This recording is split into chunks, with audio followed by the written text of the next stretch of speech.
Good afternoon, everybody. Thanks for letting me come talk to you guys. Just recap on the weekend. I thought we had a good weekend as far as that we learned a lot about ourselves and we got a lot better. Obviously, we went 3-0 and went 9-0 in sets, which is a big deal because part of the things that needs to happen is your team needs to learn how to win. And we were down late in a couple of the sets and found ways, which I think is a good sign moving forward. But most importantly for us is just that every single set, every single match, we got a whole lot better, and we were able to play a lot of players.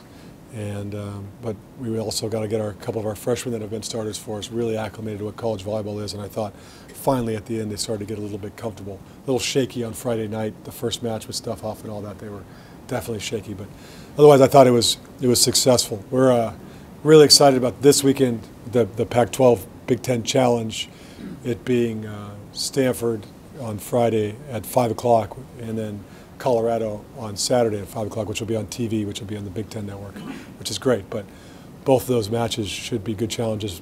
Stanford's 2 in the country, and that'll be exciting for us to see how our young kids respond and how the team looks against a team of that caliber, who, if there wasn't for an injury, would probably be the favorites to win it this year, to be honest. But they have tons of talent. And then, then we get Colorado, who's a top 25 team and who has a lot of great players returning in a good recruiting class. And both of those will be great tests as we move forward, and excited to see especially how our young kids respond on the road. So besides that, any questions that you guys might have for me? How do you play the rotation from here on out? I know you've played a lot of players this first couple games. I would play it more on need, I think, as far as, I thought Allie Stark, who had a great end to the tournament, she was struggling a little bit against Louisville to stop a few things, and we used Naya Crittenden to kind of play for her place. I think if Michelle Strizak struggles a little bit, or Jocelyn Burke struggles a little bit, we'll use Katie Rustio. I think it'll be more of, as kids struggle, you've earned the right to, for the player behind you has earned the right to get a shot, because it has been really competitive. Our leash is going to be a lot shorter, especially this time of year, than it has been in the past. And our talent, the difference between the kid on the floor and the kid off the floor, is closer than it's ever been in our gym. And so I need to have a shorter leash that probably I'm comfortable with, to be honest. And we were like, I think Michelle Strizak, she didn't struggle. And so Katie Rusto didn't get a good opportunity to do that. And until the set against Miami of Ohio, we played her just because we wanted to get her some time out there and see how it was.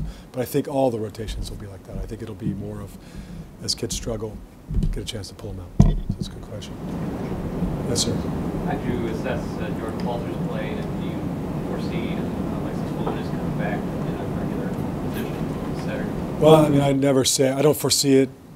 Like Alexis just playing her, we're not going to play her just to play her. I think that's, But Jordan, I thought, got better every match. To be honest, against Louisville, she struggled quite a bit and looked very anxious and very nervous, which you'd expect for a freshman. By the end of it, she looked like a college player. She was making decisions. I thought she took over the match at times against Creighton, where she had 3 big-time blocks, made a couple attacks, and then more importantly was doing things, setting the ball. I thought she was great at the end, and maybe should have been all tournament. I'm not sure, but since she struggled so much in the first one, I don't think she necessarily deserved that. But I see her just getting better and better as she gets more acclimated. And if she really struggles, the same. I think Alexis has earned the right to give her an opportunity. The first match we didn't, because we expected her to really struggle that first set. We felt like she needed time to get comfortable so we could see what she was in practice, and I thought we started to see that at the end. So she might get a little bit of a longer leash right now than the others, just because we feel like we're going to be better with her out there. Were you surprised at all with some of the struggles Jessica Burks had, especially against Louisville? Oh, those were really based on Jordan more than they were based on Jocelyn, because she was having a hard time finding Jocelyn, and she was getting, it's like, do you blame a receiver for not getting a bunch of catches if you're not hitting the spots you're supposed to hit? It was kind of the same thing. And you saw they got it figured out, and Jocelyn was actually really good. The errors that Jocelyn had after that were never off Jordan. They were off other players setting Jocelyn. Jocelyn's going to get, she's our cleanup girl. If anything's kind of a mess, we just throw it up to her and let her take a swing. And she's been doing that for a long time. She's used to that. But when the setter's not connecting with her, that's when you see those numbers kind of plummet a little bit.